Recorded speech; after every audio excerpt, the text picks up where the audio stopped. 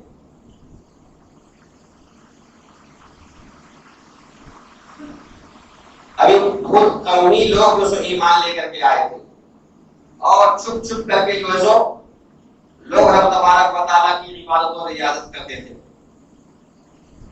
مگر ایک دن حضرت ابوبکر صدیق رضی اللہ تعالیٰ عنہ کی محبت ہے کہ نبی کسی سے کتنی محبت کرتے ہیں۔ حضرت ابوبکر صدیق رضی اللہ تعالیٰ عنہ ایک مرتبہ حضور تاجدار مدینہ صلی اللہ تعالیٰ علیہ وسلم سے عرض گزار ہوتے ہیں یا رسول اللہ صلی اللہ تعالیٰ علیہ وسلم، ہمیں آپ کھلم کھلا عبادت کرنے کی جو سو اجازت دیجیے۔ اس وقت جو سو روایتوں میں آیا ہے کہ 40 لوگ، دونوں جو سو مرد اور عورت 40 لوگ جو سو ایمان لے کر کے آئے تھے۔ حضرت ابوبکر صدیق رضی اللہ تعالیٰ عنہ نے جب اتنا کہا تو حضور تاجدار مدینہ صلی اللہ علیہ وسلم منع فرما دیتے ہیں۔ تو حضرت ابوبکر صدیق رضی اللہ تعالیٰ عنہ بہت اصرار کرتے ہیں۔ بڑے اصرار کرنے کے بعد حضور تاجدار مدینہ صلی اللہ علیہ وسلم ان کی بات کو مان لیتے ہیں۔ تب جا کر کے حضرت ابوبکر صدیق رضی اللہ تعالیٰ عنہ مکہ المکرمہ میں جا کر کے اعلان کرتے ہیں اور وہاں پہ ایک خطبہ دیتے ہیں۔ خطبہ دینے کے بعد مکہ المکرمہ کے لوگوں کو کہتے ہیں، مخاطب ہو کر کے کہتے ہیں کہ اے لوگوں، میں نے اسلام کو قبول کر لیا ہے، میں مسلمان ہو گیا ہوں، میں اپنے باپ دادا کے دین کو چھوڑ دیا ہوں۔ برادران ملت اسلامیہ، جو ہی مکہ المکرمہ کے لوگوں نے اتنا سنا ہے، تمام کے تمام لوگ حضرت ابوبکر صدیق رضی اللہ تعالیٰ عنہ کے اوپر جھپٹ پڑے اور اتنی مار مارے کہ کان اور ناک سے خون بہنے لگا، اتنا خون بہنے لگا کہ وہ بے ہوش ہو گئے۔ اتنے میں بنی تمیم کے لوگ جو سو حضرت ابوبکر صدیق رضی اللہ تعالیٰ عنہ کے کو بچانے کے لیے آ جاتے ہیں اور ان کو اٹھا کر کے اپنے قبیلے میں لے کر کے چلے جاتے ہیں، ان کو اپنا گھر لے کر کے چلے جاتے ہیں۔ بنی تمیم کے لوگ جو سو ان کو دیکھتے ہیں، ان کو ہوش میں لانے کی کوشش کرتے ہیں، مگر پورا دن گزر جاتا ہے مگر حضرت ابوبکر صدیق رضی اللہ تعالیٰ عنہ ہوش میں نہیں آتے ہیں۔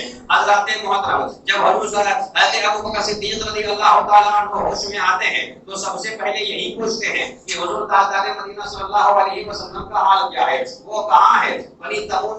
بنو تمیم کے لوگ جو ہے فی الخفا ہو جاتے ہیں کہ بھائی اس اسی کے وجہ سے تم اتنا مار پائے ہو، تمہارا یہ جو حال ہوا ہے وہ انہی کی وجہ سے ہوا ہے، اور تم ابھی جو ہے اپنی آنکھ کو کھولے نہیں ہو، ابھی تم ہوش میں نہیں آ پائے ہو اور انہی کا نام لے رہے ہو۔ یہ خفا ہو کر کے وہاں سے لوگ چلے جاتے ہیں اور جاتے جاتے ان کی امی ام الخیر کو کہہ دیتے ہیں کہ ابو بکر صدیق کو کھانا وغیرہ کھلا دو، انہیں کھلا دو، کھانا وغیرہ کھلا دو۔ حضرت ام الخیر جو سو حضرت ابو بکر صدیق رضی اللہ تعالی عنہ کی والدہ ام الخیر ان کے لیے کھانا لے کر کے آتی ہے۔ حضرت ابو بکر صدیق رضی اللہ تعالی عنہ کھانا نہیں کھاتے ہیں اور کہتے ہیں سب سے پہلے مجھے یہ بتائیے کہ حضور تاجدار مدینہ صلی اللہ علیہ وسلم کا حال کیا ہے اور وہ کہاں ہے؟ حضرات محترم ان کی ماں کہتی ہے مجھے معلوم نہیں ہے کہ حضور صلی اللہ علیہ وسلم کہاں ہے اور ان کا حال کیا ہے۔ کہتے ہیں میں قسم کھاتا ہوں جب تک کہ میں حضور صلی اللہ علیہ وسلم سے مل نہیں لوں گا تب تک میں کھانا نہیں کھاؤں گا، اس لیے آپ پتا کریں کہ آپ جائیں اور عمر کی بہن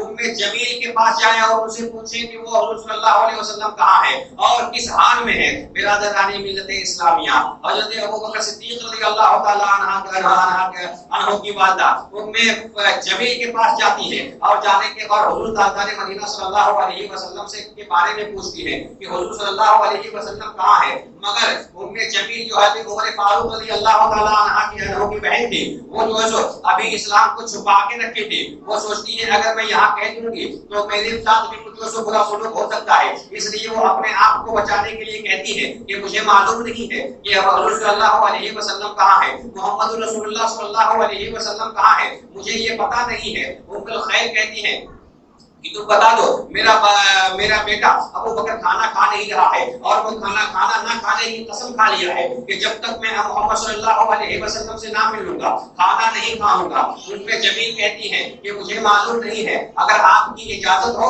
تو میں آپ کے بیٹے ابو بکر صدیق کو دیکھ سکتی ہوں، کیا ان سے میں ملاقات کر سکتی ہوں، کیا ان کی میں عیادت کر سکتی ہوں؟ ام الخیر کہتی ہے ٹھیک ہے چلو میرے ساتھ چلو۔ جب اب میں جمیل جو ہے حضرت ابو بکر صدیق رضی اللہ تعالی عنہ کے پاس جاتی ہے، حضرت ابو بکر صدیق رضی اللہ تعالی عنہ کو دیکھ کر کے رونے لگتی ہے اور بے تحاشا رونے لگتی ہے۔ برادران ملت اسلامیہ، حضرت ابو بکر صدیق رضی اللہ تعالی عنہ عرض کرتے ہیں اے ام جمیل بتاؤ کہ میرے آقا مدینے والے مصطفیٰ صلی اللہ علیہ وسلم کیسے ہیں، ان کا حال کیسا ہے اور وہ کہاں ہے؟ وہ کہتی ہے کہ آپ کی امی جان یہیں پہ بیٹھی کھڑی ہے، ان کو آپ یہاں سے دور کر دیجیے تب میں بتاؤں گی۔ حضرات محترم کہتے ہیں کہ کوئی بات نہیں ہے، ڈرنے کی کوئی بات نہیں ہے، تم میری امی جان ام الخیر کے پاس بھی یہ بات بتا سکتی ہو۔ حضرت ام جمیل فرماتی ہیں کہ حضور تاجدار مدینہ صلی اللہ علیہ وسلم صحیح اور سلامت ہے اور حضرت ارقم رضی اللہ تعالی عنہ کے گھر میں جو سو ابھی موجود ہے، کہتے ہیں کہ مجھے ان کے پاس لے کر کے چلو۔ اپنی امی جان سے کہتے ہیں کہ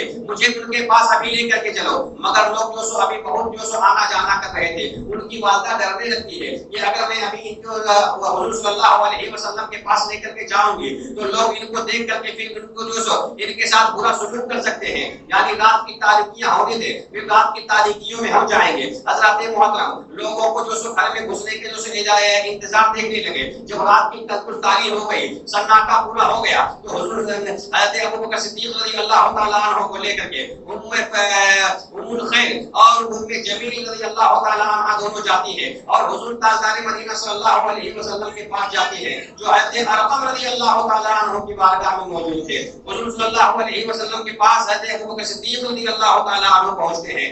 جو ہی آقا کائنات صلی اللہ تعالی علیہ وسلم کو دیکھتے ہیں وہ گلے سے لپٹ جاتے ہیں، حضور صلی اللہ علیہ وسلم بھی ان کے گلے سے لپٹ جاتے ہیں اور حضور تاجدار مدینہ صلی اللہ علیہ وسلم اور حضرت ابو بکر صدیق رضی اللہ تعالی عنہ دونوں رونے لگتے ہیں۔ اس بات سے یہ پتہ چلتی ہے کہ حضرت ابو بکر صدیق رضی اللہ تعالی عنہ حضور صلی اللہ علیہ وسلم سے کتنی محبت کرتے تھے اور کتنی محبت کرتے ہیں۔ برادران ملت اسلامیہ اپنا کھانا پانی سب کچھ چھوڑ دیا، کھانے کو نہیں دیکھا اور ان کے جسم سے جو سو گھٹ کے فوہارے نکل رہے ہیں، ناک اور کان سے گھٹ کا جو سو فوہارا نکل رہا ہے، مگر اپنے یہ سو فکر نہیں ہے۔ حضور تاجدار مدینہ صلی اللہ علیہ وسلم کا کی فکر ہے اور جب تک کہ حضور صلی اللہ علیہ وسلم کو انہوں نے دیکھ نہ لیا تب تک انہوں نے کھانا اور پانی بند کر دیا۔ حضرات محترم حضرت ابو بکر صدیق رضی اللہ تعالی عنہ تمام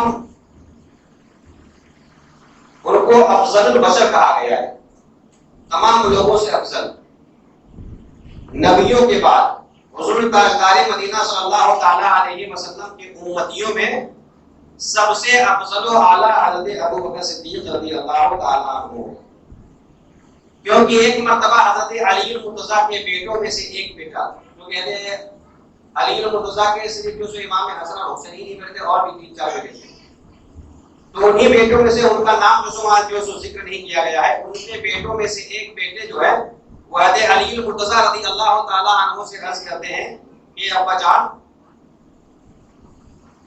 سب سے بہترین شخص کون ہے؟ تو حضرت علی المرتضیٰ رضی اللہ تعالیٰ عنہ حضرت ابو بکر صدیق رضی اللہ تعالیٰ عنہ کا نام لیتے ہیں۔ حضور تاجدار مدینہ صلی اللہ تعالیٰ علیہ وسلم کے امت میں سب سے افضل بشر جو ہے وہ حضرت ابو بکر صدیق رضی اللہ تعالیٰ عنہ ہے۔ پھر کہتے ہیں کہ ان کے بعد کون ہے؟ تو حضرت علی المرتضیٰ، ان کے بعد حضرت عمر فاروق رضی اللہ تعالیٰ عنہ کا نام لیتے ہیں۔ تو ان کے بیٹے کو دل میں جو سو شک پیدا ہوتا ہے کہ اگر ان کے بعد پوچھوں گا تو وہ حضرت عثمان غنی رضی اللہ تعالیٰ عنہ کا نام لے گا، وہ ان کا نام نہ لے کر کے کہتے ہیں کہ حضرت عمر فاروق رضی اللہ تعالیٰ عنہ کے بعد افضل بشر پھر آپ ہی ہیں۔ تو حضرت علی المرتضیٰ رضی اللہ تعالیٰ عنہ فرماتے ہیں کہ نہیں، میں ان کے بعد افضل بشر نہیں ہوں، میں ایک عام انسان ہوں، ایک عام مسلمان میں سے ہوں، برادران ملت اسلامیہ۔ تو حضرت علی المرتضیٰ کا یہ قول تھا اور ان کا یہ عقیدہ تھا کہ افضل بشر جو سب سے جو امت مسلمہ میں جو سب سے افضل بشر ہے وہ حضرت ابو بکر صدیق رضی اللہ تعالیٰ عنہ ہے۔ پڑھے درود پاک اللہم صلی علی سیدنا شفیعنا نبینا مولانا محمد وعلیہ وسلم، صلی علیہ صلاۃ و سلام علیک یا رسول اللہ صلی اللہ تعالیٰ علیہ وسلم۔ حضرات محترم، وہی ابو بکر صدیق رضی اللہ تعالیٰ عنہ ہے جن کے تعلق سے حضرت عمر فاروق رضی اللہ تعالیٰ عنہ فرماتے ہیں کہ حضرت ابو بکر صدیق رضی اللہ تعالیٰ عنہ کی عمل جو ہے، ان کا جو عمل ہے وہ ایک رات کا جو عمل ہے وہ میری پوری زندگی کے عمل کے مثل کے برابر، ان کے برابر ہے، صرف ایک رات کا عمل۔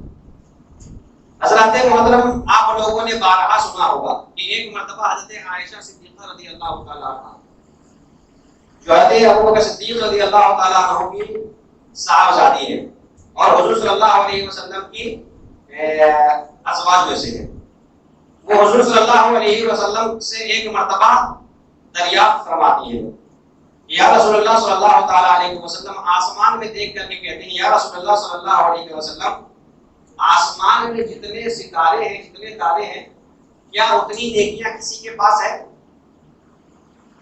تو حضور تاجدار مدینہ صلی اللہ تعالیٰ علیہ وسلم ارشاد فرماتے ہیں کہ عائشہ، آسمان میں جتنے ستارے ہیں اتنی نیکیاں حضرت عمر فاروق رضی اللہ تعالیٰ عنہ، کوئی اس کا جو شمار نہیں کر سکتا ہے۔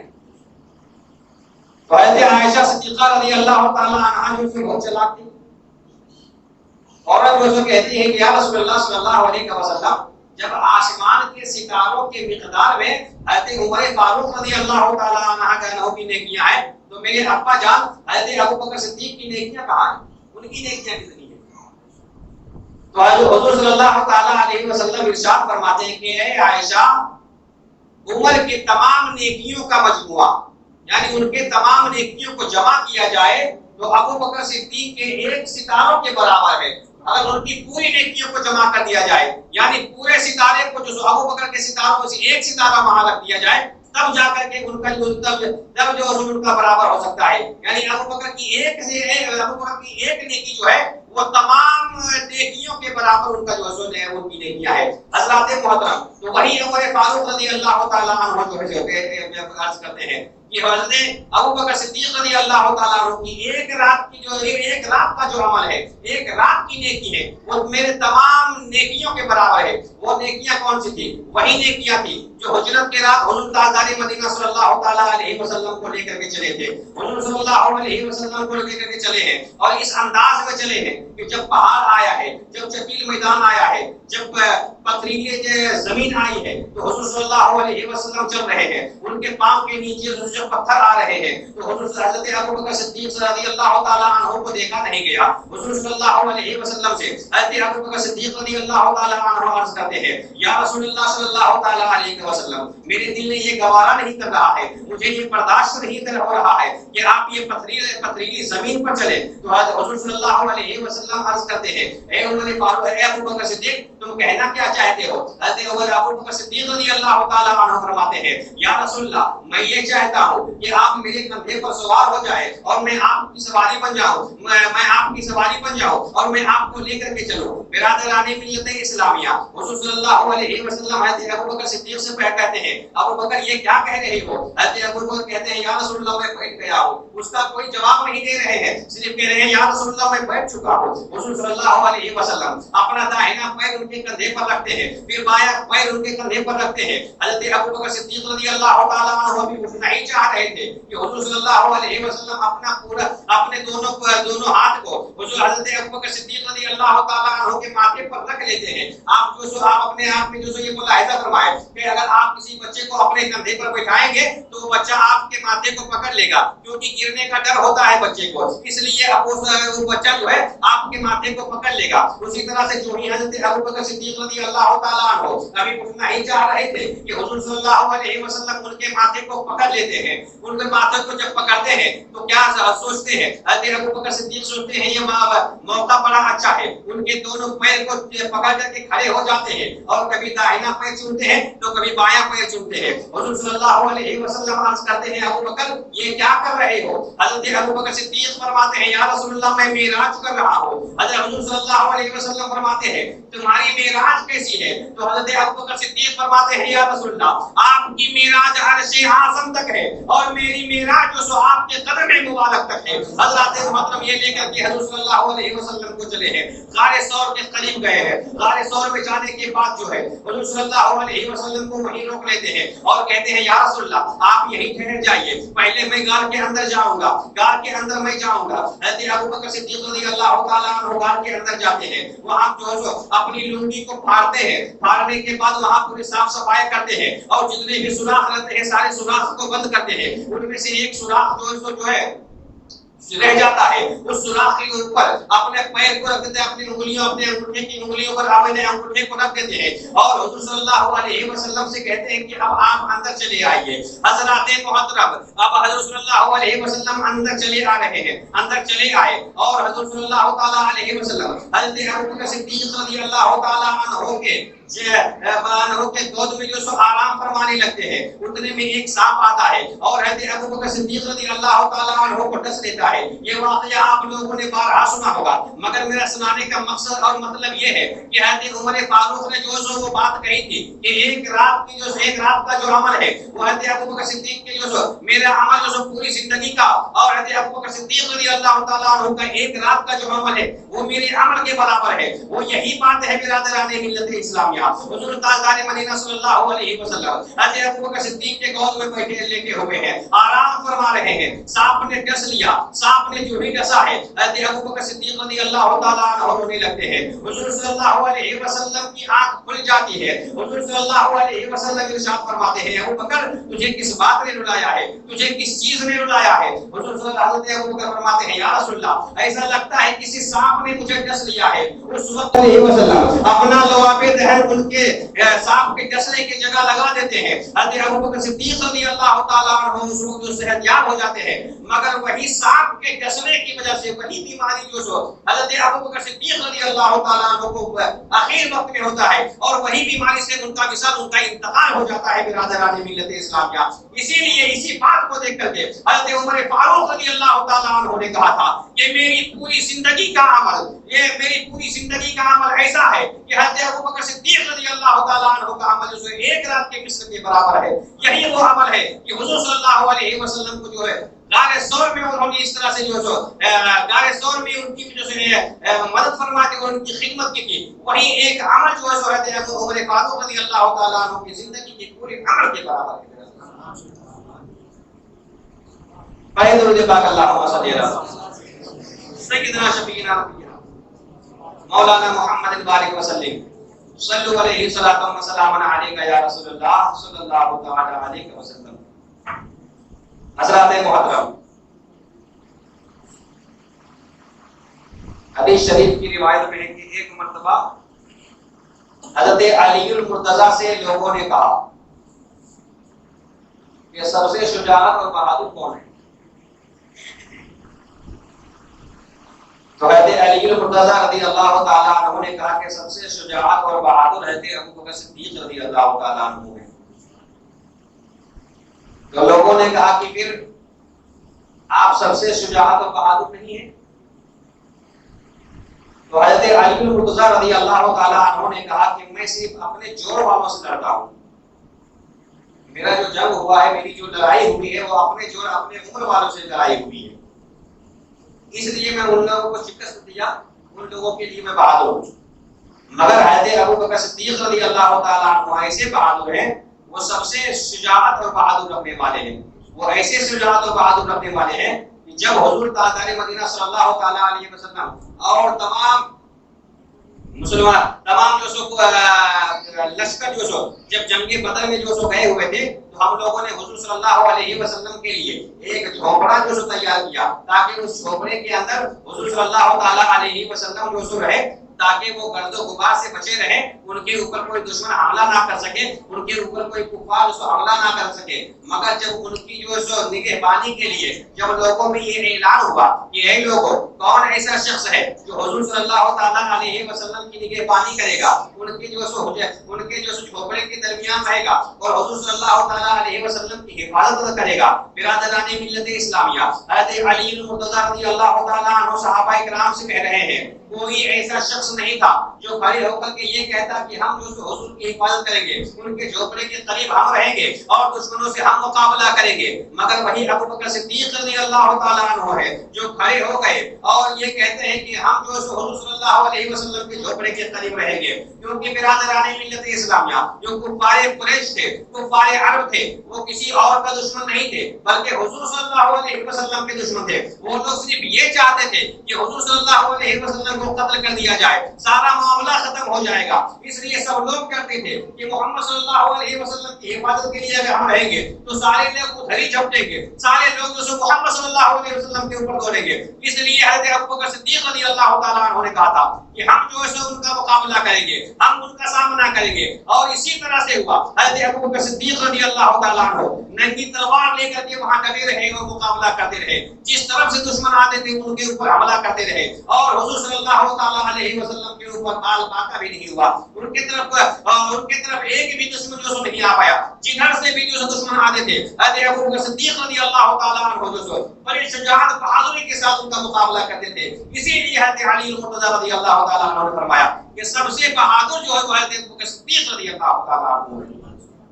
پڑھے درود پاک اللہم صلی علی سیدنا شفیعنا نبینا مولانا محمد وسلم صلی علیہ صلاۃ و سلام علیکہ یا رسول اللہ صلی اللہ تعالی علیہ وسلم. برادران ملت اسلامیہ، حضرت ابو بکر صدیق رضی اللہ تعالی عنہ اول خلیفہ بنے اور اپنی خلافت میں، ان کی خلافت میں جو ہے کوئی اختلاف مسلمانوں کے اندر نہیں پڑا. سب بڑے اچھے سے بڑے انداز میں جو سو چلتے رہے. اور جب ان کے وصال کا وقت آیا، ان کی جب طبیعت حلیل ہوئی، تو انہوں نے اپنے بیٹے عبد الرحمن بن ابو بکر رضی اللہ تعالیٰ عنہ کو بلایا اور ان کو بلانے کے بعد کہا کہ حضرت عمر فاروق، حضرت عثمان غنی، حضرت ابو طلحہ، حضرت عبد الرحمن بن عوف، حضرت زبیر اور حضرت سعد رضی اللہ تعالیٰ عنہ، ان چھ کو بلاؤ. اور ان لوگوں کو بلانے کے بعد برادران ملت اسلامیہ، جب حضرت ابو بکر صدیق رضی اللہ تعالیٰ عنہ کے وصال کا وقت قریب ہوا تو ایک مجمع لگا صحابہ کرام کا. اس میں حضرت عثمان غنی رضی اللہ تعالیٰ عنہ پہلے تھے، حضرت عثمان غنی رضی اللہ تعالیٰ عنہ کو بلا کر کے کہا کہ ابو بکر صدیق حضرت عمر فاروق رضی اللہ تعالیٰ عنہ کے تعلق سے تمہاری کیا رائے ہے؟ حضرت عثمان غنی رضی اللہ تعالیٰ عنہ نے کہا کہ جو آپ کی رائے ہے وہی میری رائے ہے۔ اپنے بیٹے سے بھی پوچھتے ہیں، ان کے بیٹے نے بھی وہی جواب دیا۔ تو جب سب لوگوں کی رائے مل گئی تو حضرت ابو بکر صدیق رضی اللہ تعالیٰ عنہ نے حضرت عمر فاروق رضی اللہ تعالیٰ عنہ کو اپنے حالات زندگی میں ہی خلیفہ بنا دیا کہ ہمارے بعد خلیفہ جو ہوں گے وہ حضرت عمر فاروق رضی اللہ تعالیٰ عنہ ہوں گے۔ برادران ملت اسلامیہ جب ان کی بیماری بہت بڑھ گئی وہ اب مسجد بھی نہیں جانے لگے، مسجد سے بھی جو سو وہ دور ہو گئے، گھر میں ہی نماز پڑھنے لگے۔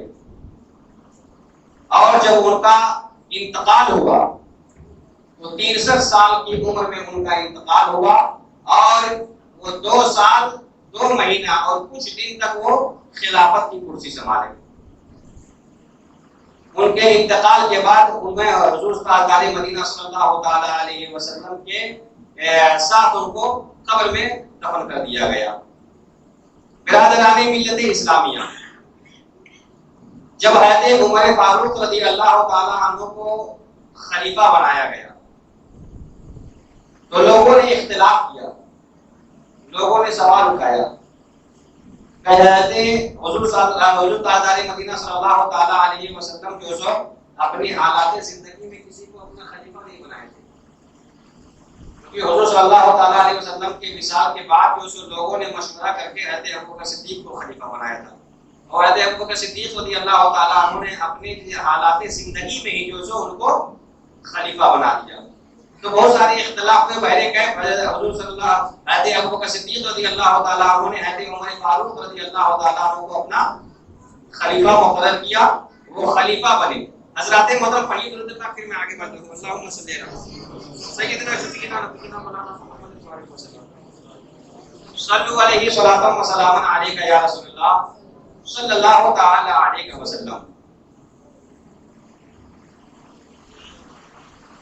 حدیث شریف میں روایت ہے کہ حضور تاجدار مدینہ صلی اللہ تعالی علیہ وسلم جب حضرت عمر فاروق رضی اللہ تعالیٰ عنہ ایمان نہیں لائے تھے، اس وقت یہ روایت ہے کہ اس وقت کی روایت ہے کہ حضور صلی اللہ تعالی علیہ وسلم رب تبارک و تعالیٰ کی بارگاہ میں دعا کرتے ہیں، یا رب العالمین عمر فاروق یا ابو جہل ان دونوں میں سے کسی کو ایمان کی دولت عطا فرما دے تاکہ اسلام کی اشاعت بڑی تیزی کے ساتھ چلے اور اسلام مضبوط ہو جائے۔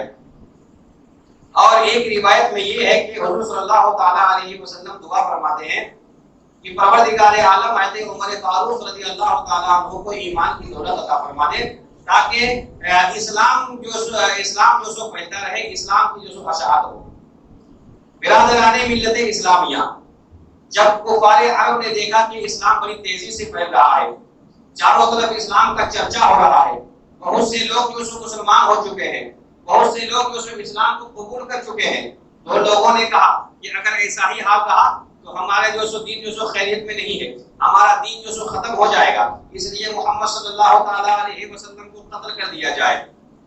ایک جگہ پہ وہ لوگ میٹنگ بنائے، سارے لوگ وہاں پہ بیٹھے اور لوگوں نے کہا کہ محمد کو قتل کر دیا جائے معاذ اللہ رب العالمین۔ حضرات محترم، جب لوگوں نے یہ میٹنگ کی تو سب لوگ جو سو یہی رائے دیے کہ حقیقت میں جو سو اگر اس کو ختم نہ کیا جائے، ان کو قتل نہ کیا جائے تو ہمارے دین کی خیریت نہیں ہے، ہمارا دین ختم ہو جائے گا اور اسلام کی اشاعت اسی طرح سے پھیلتی چلی جائے گی۔ اب سب لوگ جب راضی ہو گئے تو لوگوں میں یہ بات اٹھی کہ کون ہے جو محمد صلی اللہ علیہ وسلم کو قتل کرے گا، مگر وہاں پہ کوئی تیار نہیں ہو رہا ہے کہ محمد صلی اللہ علیہ وسلم کو قتل کون کرے گا۔ اب جب سب لوگ خاموش ہیں تو وہیں پہ حضرت عمر فاروق رضی اللہ تعالیٰ عنہ ہیں جو ایمان نہیں لائے تھے، ان کے ایمان لانے کا واقعہ یہ ہے۔ حضرت محترم حضرت عمر فاروق رضی اللہ تعالیٰ عنہ کھڑے ہو جاتے ہیں اور کہتے ہیں کہ میں محمد صلی اللہ علیہ وسلم کو قتل کروں گا۔ سب لوگ ان کو شاباشی دیتے ہیں، کہتے ہیں یہی یہ کام تم ہی کر سکتے ہو، تمہارے علاوہ کوئی نہیں کر سکتا ہے۔ ابو جہل بھی وہاں پہ موجود تھا،